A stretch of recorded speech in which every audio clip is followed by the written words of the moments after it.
Hi, welcome to Wellness Wednesdays with Dr. Gaynor. I am so happy to be here today, and today we are talking about doubt.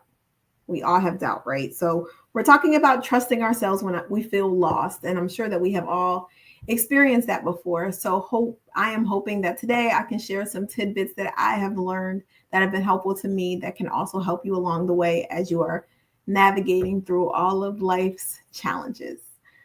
Again, welcome to Wellness Wednesday. I will give you guys a few moments to come in and then we will jump right into our topic today. I hope everyone is doing well. There has been an extreme heat wave. So I hope you're able to stay cool and you are near some air conditioning because I know here it is torturous. So hope everyone is doing well and happy official start of the summer. So let's just jump right in.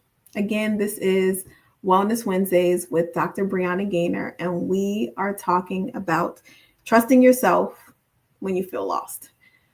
So we all experience doubt. I have a question. What is one of your biggest doubt spirals? Is it career choices? Is it relationship what ifs? Maybe it's about parenting. We all have those areas that we tend to really struggle in and doubt ourselves in. So, out of those three areas, what would you say is your biggest one? Put it in the comments or DM us. So, is it career choices? Is it relationship what ifs? Or is it parenting struggles? What of those three are your biggest or one of your biggest doubts? So, the truth is, again, we all have doubts. And what happens is when we're doubting, it activates our prefrontal cortex. Our prefrontal cortex is our brain's station for making decisions and choices. It's our ability to really think through things factually. And so what happens is when we're experiencing doubt, that's activated. It's saying we need help. It's saying that we're struggling. And what can tend to happen is we become paralyzed with the doubt that we have. And then it can impact our ability to make not just good decisions, but decisions, period. It's that fight or flight where we can tend to just freeze and not know what to do. Where maybe in another situation, maybe if we were talking to someone else with the same problem, we could think through solutions. A lot of times the difficulties that we struggle with, the doubts that we have personally, tend to be much more difficult to manage because we panic. We're thinking about all the possibilities, all the things that could go wrong. And a lot of times that stops us from making any decisions at all. So let's talk about it. How do we manage doubt? First of all, we acknowledge that doubt is normal. We all doubt ourselves at times. There are always going to be areas of struggle where we're not quite sure or we're not quite confident. So let me start with a story. I almost did not become a psychologist because I was unable to kind of really get an idea of psychology as a whole in high school.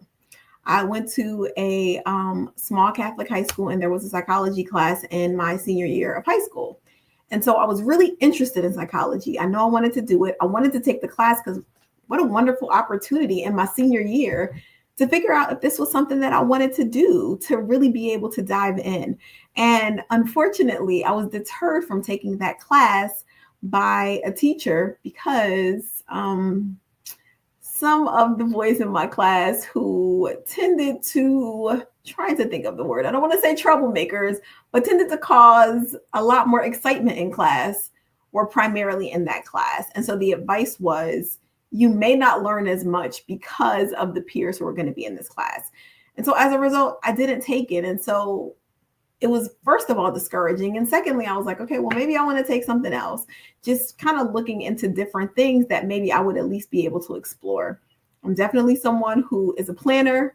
I kind of want to know things ahead of time. I want to understand them. And majoring in something that I really had no clear idea about was not something that I was super open to or wanting to do. So I doubted that decision despite having wanted to do this for years.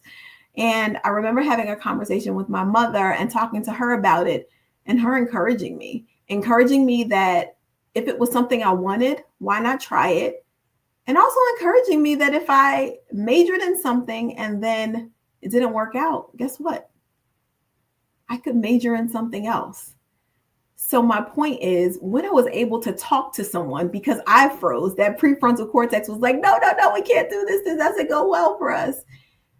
I was able to identify that I could make a choice, but then there's also another choice that I can make, and that would be okay.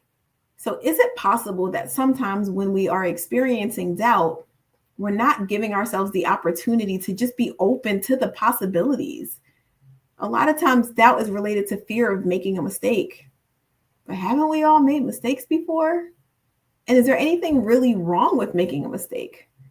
The truth is they're not fun, but they tend to teach us a lot about ourselves. I know in business, the best things that I've learned, my biggest lessons, my best growth as a leader have been through the mistakes that I've made. And I've kind of had to remind myself that I just kind of have to do it. I might not do it well. I might make a mistake with personnel or with hiring or with a client, but it's also taught me to do something better and it's helped me set a standard. And so what I would say is, are mistakes really that bad? They don't feel good while it's happening, but the process does help us to grow. So let's talk about our internal decoder. We know we're going to have doubt. So how do we start to kind of identify what's going on with us, what our doubt is, and how do we push past that to be open to making choices, even if they're not the right ones in the moment? So your internal decoder is that intuition and that feeling that tells you that not only is there a choice to make, but there's something specifically you may want to do or you're kind of moving towards. It's helping us to really kind of process information. A lot of times when there's doubt, there's a decision we want to make, but we're afraid of the consequences. And sometimes we're not even sure what to do. But that internal decoder is our internal way of kind of helping to guide us to really start to process the information and to think through it logically. So how do we activate that? First, as with anything, we have to identify what is the real fear. Doubt is related to fear of something. So what is that fear? So if I go back to the example of me with the psychology class, my fear was if I don't figure out if I like psychology now, am I going to make a big mistake if I major in it in college? Am I going to waste my time? Is it not going to be something I want to do? And then this is a detrimental choice that I made. The fear was making a big mistake and it impacting my future. What's your fear? If we are talking about career choices, is it fear of making the wrong choice that will impact your family? Or is it something you really want to do?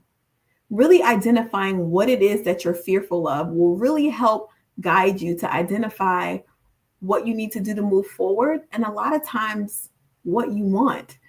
And so the next thing is similar to what I discussed a little while ago is, have you been able to survive making a mistake before? Have you been able to survive being fearful of making the right career choice? For me, have I been able to survive making a choice that may make it a little difficult in the future?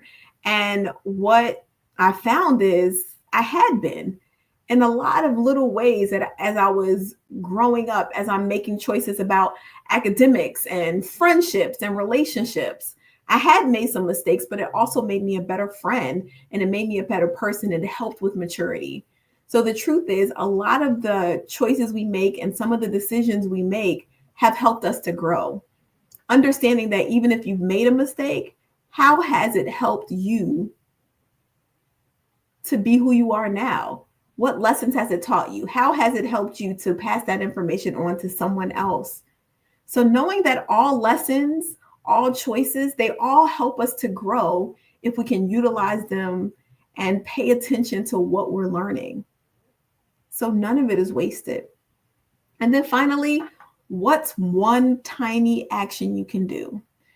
So for me, it was, I'm still going to tour about for psychology at different universities. I'm going to ask questions and I'm going to be open to taking the first class. And I know that if I don't like that first class or that first semester, I can make a choice to do something different. So, what about you? Is there, if we're talking about career, is there something you want to do that you're excited about, but maybe you're nervous because it's new? You're not sure if you'll be good at it, but it's exciting. Maybe you're not ready to take the plunge and maybe accept the job offer, but maybe you know someone who's in that industry that you can talk to. Maybe you can go on LinkedIn and do some research and reach out to people. Maybe you can do your own research. But let's work on not letting the doubt paralyze us. Let's work on taking one tiny action that may make all the difference in helping to combat our doubt with whatever it is. So, here is your homework. Do that one tiny action this week. And if you do it for a week and you see even a 10% decrease, then maybe you continue doing it. A lot of times when we take actions and we try things and we get excited about it and it doesn't completely revitalize or change what we're wanting it to change, we give up. But change tends to take time. Progress tends to take time. What I've learned is there's processes to everything. And so we're often wanting that microwave mentality when we kind of need to take the time to put it in the oven and let things cook, meaning be willing to be patient and be willing to see the little changes that may happen as you're combating doubt, as you're making tiny changes, as you're taking a step in the right direction. So, what's the tiny action you can do and what can you commit to, and paying attention to seeing at least a little bit of change? I also want to challenge you to have an accountability partner. A lot of times when we are experiencing doubt and we are anxious or fearful, it's really hard to see little progress as anything. It's really hard to see anything that's not extraordinary. So if we are worried about having a conversation with a friend, for instance, and we have the conversation with the friend, but we still don't see changes, we feel like it wasn't helpful. We're expecting a big change. And because that didn't happen, there's no point in doing it anymore.